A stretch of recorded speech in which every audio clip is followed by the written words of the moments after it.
दोस्तों, पिछले वीडियो में हमने जाना कि शारीरिक रूप से कमजोर होने के बाद भी सेपियंस ने ऐसा क्या किया कि उसने अपने से ताकतवर इंसानों और जानवरों को इस दुनिया से गायब ही कर दिया। आज के इस वीडियो में हम जानेंगे कि 70,000 साल पहले हुए कॉग्निटिव रिवॉल्यूशन के बाद और 12,000 साल पहले हुए एग्रीकल्चर रिवॉल्यूशन की शुरुआत के समय सेपियंस किस तरह का जीवन जीते थे। आज के समय में रिच क्लास मोटापे का शिकार है। क्या आपने कभी सोचा है कि हम इंसान फास्ट फूड और मीठी चीजों जैसे हाई कैलोरी फूड को ठूस ठूस कर क्यों खाते हैं? हम सभी जानते हैं कि हाई कैलोरी फूड हमारे शरीर को नुकसान पहुंचाता है, फिर भी हम हाई कैलोरी फूड के इतने दीवाने क्यों हैं? ये जानने के लिए हमें अपने पूर्वज सेपियंस की फूड हैबिट के बारे में समझना पड़ेगा। इंसानों की साइकोलॉजी, हैबिट और हिस्ट्री को समझने के लिए हमें अपने शिकारी पूर्वजों के बारे में जानना चाहिए। सिर्फ 200 साल पहले से ही हम अपने लिए भोजन जुटाने के लिए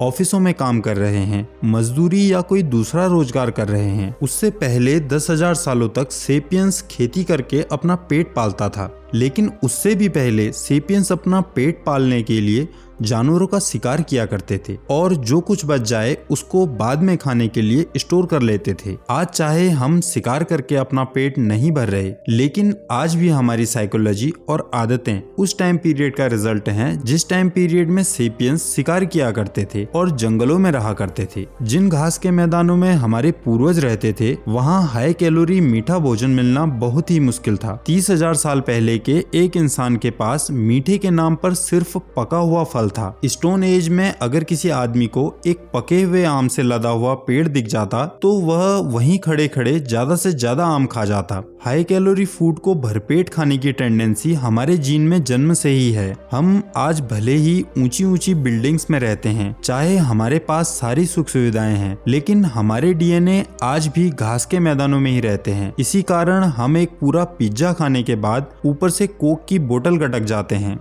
खाना ठूसने की इस थ्योरी को सभी साइंटिस्ट मानते हैं, लेकिन दूसरी थ्योरी इससे कई ज्यादा कंट्रोवर्शियल है। कुछ साइंटिस्ट का मानना है कि प्राचीन युग के भोजन खोजी ग्रुप में आज के जैसे छोटे परिवार नहीं थे जिसमें सिर्फ एक कपल और उसके बच्चे रहते हों। इसके बजाय भोजन खोजी लोग सिंगल हस्बैंड वाइफ रिलेशन में बिलीव नहीं करते थे। किसी एक ग्रुप में एक फीमेल एक साथ कई मेल के साथ रिलेशन बना सकती थी। ये मेल्स ग्रुप के सारे मेंबर्स के बच्चों के पालन पोषण में हेल्प करते थे। चूंकि किसी भी मेल को यह पता नहीं होता था कि उन बच्चों में से उसका अपना बच्चा कौन सा है, इसलिए ये मेल सारे बच्चों को एक समान प्यार करते थे। इस तरह के रिलेशन आज के जमाने में अजीब लग सकते हैं, लेकिन हमारे नजदीकी रिश्तेदार चिंपैंजी और दूसरे बंदरों में ये रिलेशन अभी भी कायम है।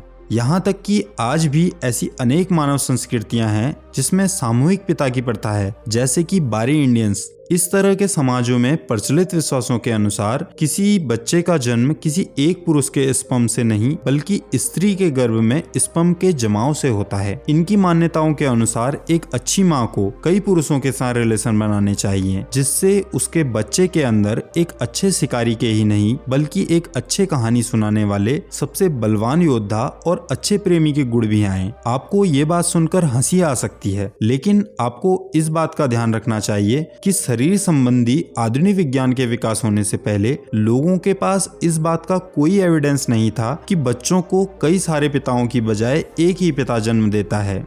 वहीं दूसरी ओर बहुत सारे वैज्ञानिक इस थ्योरी को नहीं मानते। इस विवाद को हल करने के लिए हमें अपने पूर्वजों की जीवन परिस्थितियों को जानने और इस बात को जांचने की जरूरत है कि 70,000 साल पहले हुए कॉग्निटिव रिवॉल्यूशन के बाद और 12,000 साल पहले हुए एग्रीकल्चर रिवॉल्यूशन की शुरुआत के समय सेपियंस किस तरह का जीवन जीते थे। प्राचीन भोजन खोजी और उनके किसान वंशजों के बीच का सबसे बड़ा अंतर यह है कि भोजन खोजियों के पास बहुत थोड़ी सी वस्तुएं हुआ करती थी और आज के समय में हम बस खेलने के लिए ही ढेर सारे खिलौनों का इस्तेमाल करते हैं। आज के समय में एक सामान्य आदमी के पास उसके जीवन के दौरान लाखों चीजें होती हैं, कार और मकान से लेकर यूज करके फेंक देने वाली बहुत सी चीजें, जब तक हमें नया घर नहीं बदलना पड़ता। तब तक हमें एहसास ही नहीं होता कि हमारे पास कितना ज्यादा सामान है। लेकिन भोजन खोजियों के पास जो कुछ भी होता था उसे वो अपनी पीठ पर लाद कर अपना घर हर महीने, हर हफ्ते और कभी कभी हर दिन बदला करते थे। उस समय उनके पास कोई ट्रक या वैन नहीं हुआ करती थी जिसकी हेल्प से सामान को यहाँ से वहाँ ले जाया जा सके। इसी वजह से उन्होंने बेहद जरूरी सामान से ही अपना काम चलाना पड़ता था।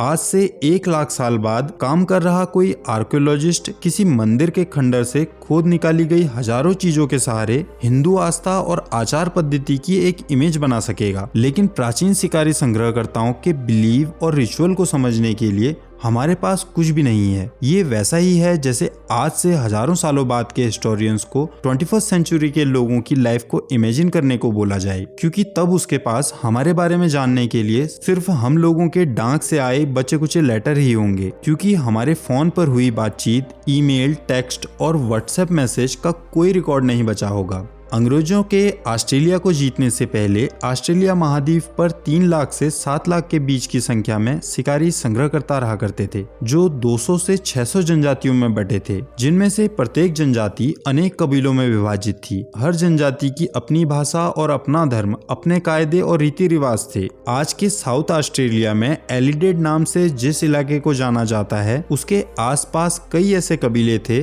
जो अपने वंश परंपरा को पैतृक पक्ष से जोड़कर देखते थे। ये कबीले पूरी तरह क्षेत्रीय आधार पर आपस में जनजातियों में बटे थे। इसके विपरीत नॉर्थ ऑस्ट्रेलिया की कुछ जनजातियां मातृक कुल परंपराओं को ज्यादा महत्व देती थी और आदमी की जनजातीय पहचान उसके क्षेत्र के बजाय उसके कुल चिन्ह पर आधारित थी। कल्पना शक्ति के कारण एक जैसी जगह में रहने के बाद भी समान डीएनए वाले लोग बहुत अलग अलग तरह की कल्पना करने में सक्षम थे, जिस कारण ये लोग एक दूसरे से भिन्न थे। उदाहरण के लिए जिस जगह आज ऑक्सफोर्ड यूनिवर्सिटी खड़ी है, 30,000 साल पहले वहां रहने वाला एक भोजन खोजी कबीला उस कबीले से अलग भाषा बोलता होगा जो कैम्ब्रिज यूनिवर्सिटी के पास रहता होगा। हो सकता है एक कबीला लड़ाकू रहा हो और दूसरा शांति प्रिय, एक अवतार पर विश्वास करता हो जबकि दूसरा इसे बेवकूफी समझता हो। एक समाज में समलैंगिक संबंधों को मान्यता प्राप्त हो और दूसरा इसे नाजायज मानता हो। ऐसे ही कुत्ता पहला जानवर था जिसे होमो सेपियंस ने पालतू बनाया और ये घटना एग्रीकल्चर रिवॉल्यूशन से पहले घटित हुई, लगभग 15,000 साल पहले। कुत्ते का इस्तेमाल शिकार, लड़ाई के लिए जंगली जानवरों और घुसपैठिया इंसानों के खिलाफ चेतावनी व्यवस्था के तौर पर किया जाता था। पीढ़ियां गुजरने के साथ साथ ये दोनों प्रजातियां आपस में घुल मिल गई। कुत्तों को इंसानों से एक्स्ट्रा प्रोटेक्शन और खाना मिलता था, जिससे उसके जिंदा बचे रहने की संभावना बढ़ जाती थी। 15,000 साल लंबे संबंध ने मनुष्य और कुत्तों के बीच इतनी समझ विकसित की है जितना मनुष्य और कोई दूसरे प्राणी के बीच विकसित नहीं हो सकी। कभी कभी तो मरे हुए कुत्तों को इंसान की तरह रीति रिवाज के साथ दफनाया जाता था। सेपियंस की आबादी विशाल इलाकों में फैली हुई थी। एग्रीकल्चर रिवॉल्यूशन से पहले समूचे ग्रह के मनुष्य की आबादी आज के काहिरा की आबादी से भी कम थी। ज्यादातर सेपियंस के समूह भोजन की तलाश में एक स्थान से दूसरे स्थान पर भटकते हुए सड़क पर रहते थे। ये एक ही घरेलू दायरे में आते जाते रहते थे। इनके ये दायरे कई दर्जन और कई 100 वर्ग किलोमीटर के होते थे। कभी कभी किसी प्राकृतिक आपदा, हिंसक लड़ाइयों और जनसंख्या के दबाव की वजह से या किसी नेता की पहल पर समूह नए इलाकों की तलाश में अपने इलाके से बाहर भी भटका करते थे। ये भटकाव इंसान के दुनिया में फैलने में इंजन की भूमिका निभाते थे। अगर एक भोजन खोजी दल हर 40 साल में टूटता होगा और उससे अलग हुआ समूह पूर्व में 100 किलोमीटर दूर किसी नए इलाके में जा बसता होगा, तो इंसान द्वारा ईस्ट अफ्रीका और चाइना के बीच की दूरी लगभग 10,000 सालों में पार कर ली गई होगी। ज्यादातर कबीले जो मिल जाए उसी से अपना पेट भरा करते थे। ये कभी दीमक खाते, कभी कंदमूल फल, कभी खरगोश तो कभी हाथियों का शिकार करते थे। शिकारी मानव होने के बाद भी वो भोजन और सामान को स्टोर किया करते थे। सेपियंस सिर्फ भोजन और दूसरी चीजों के लिए नहीं भटके, बल्कि वे ज्ञान की खोज में भी भटके। जिंदा बचे रहने के लिए उन्हें अपने इलाके के मानसिक नक्शों की जरूरत थी। भोजन को खोजने और जिंदा बचे रहने के लिए उन्हें हर पौधे की विकास प्रक्रिया और हर जानवर की आदत को समझना बहुत जरूरी था। उनके लिए ये जानना जरूरी था कि कौन सा भोजन पौष्टिक है, किसे खाने से बीमार पड़ जाते हैं और किस तरह खाने की दूसरी चीजों को दवा के रूप में उपयोग किया जाना चाहिए। उन्होंने हर नदी नाले, हर पेड़, भालू की हर गुफा और अपने आसपास जमा हर चकमक पत्थर का बारीकी से अध्ययन किया था। हर सेपियंस को ये समझना जरूरी था कि पत्थर का चाकू कैसे बनाया जाए, खरगोश को फंसाने का जाल कैसे तैयार किया जाए और हिमस्खलन, स्नेक बाइट और भूखे शेर का मुकाबला कैसे किया जाए। इतनी सारी क्वालिटीज में एक्सपर्ट होने के लिए कई सालों की ट्रेनिंग और एक्सरसाइज जरूरी होती है। हर भोजन खोजी मिनटों में किसी चकमक पत्थर को भाले की नोक में बदल लेता था। आज के समय में हम में से ज्यादातर लोग चकमक और बेसाल्ट पत्थर के अंतर को नहीं जानते होंगे। आज हमें जिंदा रहने के लिए आसपास की दुनिया के बारे में बहुत ज्यादा जानने की जरूरत नहीं होती है। एक कंप्यूटर इंजीनियर, इंश्योरेंस एजेंट और हिस्ट्री के टीचर के रूप में जिंदा रहने के लिए आपको क्या जानने की जरूरत है? आपको बस अपने काम के बारे में अच्छे से जानकारी होनी जरूरी है। सामूहिक स्तर पर आज का मनुष्य प्राचीन समूहों के मुकाबले बहुत ज्यादा जानता है, लेकिन व्यक्तिगत स्तर पर प्राचीन खोजी लोग इतिहास के सबसे ज्यादा जानकार और दक्ष लोग हुआ करते थे। इस बात के एविडेंस भी हैं कि भोजन खोजी युग के बाद से सेपियंस के दिमाग का आकार घटा है। उस युग में जिंदा बचे रहने के लिए हर किसी में उत्कृष्ट मानसिक क्षमता का होना जरूरी था। जब एग्रीकल्चर और इंडस्ट्री का आगमन हुआ तो लोग अपने जीवन के लिए दूसरों की विशेषताओं पर निर्भर होते गए और मंदबुद्धि लोगों के लिए नए अवसर खुलते गए। आप एक असेंबली लाइन वर्कर के रूप में काम करते हुए अपना जीवन आराम से गुजार सकते हैं और अपना साधारण जीन अपनी अगली पीढ़ी को ट्रांसफर कर सकते हैं। भोजन खोजी न सिर्फ अपने आसपास के जानवरों, वनस्पतियों और एटमॉस्फेयर के नॉलेज में एक्सपर्ट थे, बल्कि उनका अपनी बॉडी और सेंसेस में पूरा कंट्रोल था। वे घास की हल्की सी सरसराहट सुनकर पता लगा लेते थे कि वहाँ कोई सांप तो नहीं है।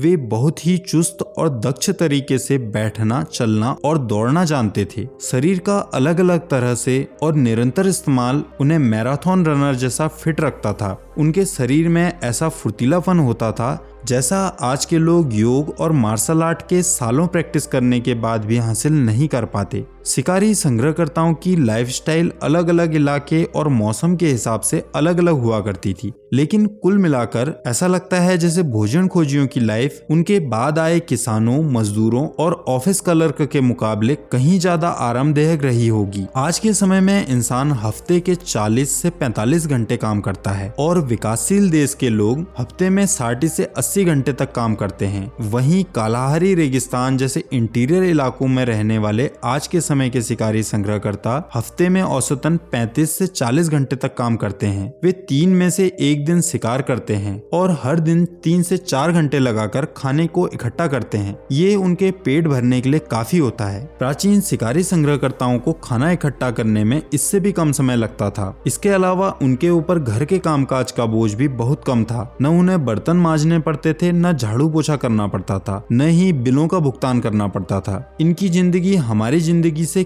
कई गुना आसान थी। आज एक महिला कर्मचारी सुबह 7 बजे घर से काम पर निकल जाती है, ट्रैफिक और पॉल्यूशन से भरी सड़कों से निकलते हुए अपने ऑफिस पहुंचती है और हर दिन 10 घंटे अपना माथा खपाने के बाद शाम 7 बजे घर वापस आती है और घर पहुंचकर बर्तन साफ करती है और कपड़े धोती है। हो सकता है आज से 30,000 साल पहले एक भोजन खोजी अपना डेरा छोड़कर अपने साथियों के साथ सुबह 8 बजे निकलता होगा। वे आसपास के जंगलों में भटकते हुए मशरूम, कंदमूल, फल या मछली पकड़ता होगा। दोपहर की शुरुआत में वे अपना भोजन तैयार करके अपने अड्डे पर वापस आ जाता होगा, जिससे उन्हें गप्पे मारने, बच्चों के साथ खेलने और घर पर बने रहने के लिए ढेर सारा समय मिल जाता था। हाँ, कभी कभी उन्हें शेर दबोच लेता था या सांप काट लेता था, लेकिन उन्हें गाड़ी से होने वाले एक्सीडेंट या पॉल्यूशन से नहीं निपटना पड़ता था। वैज्ञानिकों को मिले कंकालों का अध्ययन करने पर यह पता चला है कि प्राचीन भोजन खोजियों के भूखे रहने या कुपोषण के शिकार होने की संभावना बहुत कम थी। भोजन खोजी अपने किसान वंशजों के मुकाबले लंबे और तगड़े होते थे। इसका कारण था कि तब एक इंसान अलग अलग तरह का भोजन करता था। एक किसान की डाइट में कुछ ही तरह का अनाज या फल होते थे, जैसे गेहूं,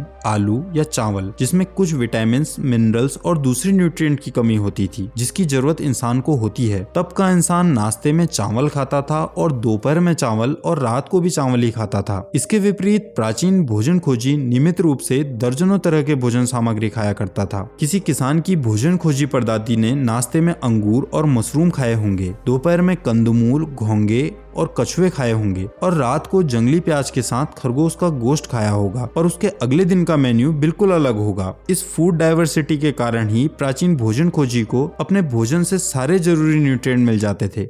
भोजन खोजियों को छूत के रोग भी कम झेलने पड़ते थे। ज्यादातर छूत की बीमारियां जिसने एग्रीकल्चर और इंडस्ट्रियल सोसाइटी को परेशान किया है वे एग्रीकल्चर रिवॉल्यूशन के बाद ही पालतू जानवरों से उत्पन्न हुई और यहीं से मनुष्य में फैली। प्राचीन भोजन खोजी जिन्होंने सिर्फ कुत्ता पाला था वे इस तरह की प्रॉब्लम से दूर थे। इसके अलावा एग्रीकल्चर और इंडस्ट्रियल सोसाइटी के ज्यादातर लोग घनी और स्वास्थ्य की दृष्टि से गंदी स्थायी बस्तियों में रहते थे जो रोगों के लिए आइडियल प्लेस होते हैं। भोजन खोजी एग्रीकल्चर और इंडस्ट्रियल सोसाइटी के लोगों की तुलना में बेहतर जीवन जीते थे, फिर भी उनकी दुनिया कठोर और निर्मम रही हो सकती है। बाल मृत्यु दर बहुत अधिक थी और जो एक्सीडेंट आज मामूली सी चीज हो सकती है वह उस जमाने में बहुत आसानी से मौत का कारण बन सकती थी। आधुनिक भोजन खोजी आमतौर से उन बूढ़े और अपंग लोगों को न केवल त्याग देते हैं जो समूह के साथ तालमेल नहीं बैठा पाते बल्कि मार भी देते हैं। शिकारी संग्रहकर्ता आचे जो 1916 के दशक तक पराग्वे के जंगलों में रहते थे, उनके समूह का कोई सम्मानित सदस्य जब मरता था तो आचे समुदाय के लोग एक छोटी बच्ची की हत्या करके दोनों को एक साथ दफन किया करते थे। जब कोई बूढ़ी आचे महिला बाकी के समूह पर बोझ बन जाती थी तो कोई नौजवान युवक पीछे से जाकर उसके सिर पर कुल्हाड़ी मारकर उसकी हत्या कर देता था। जो बच्चे बिना बालों के पैदा होते थे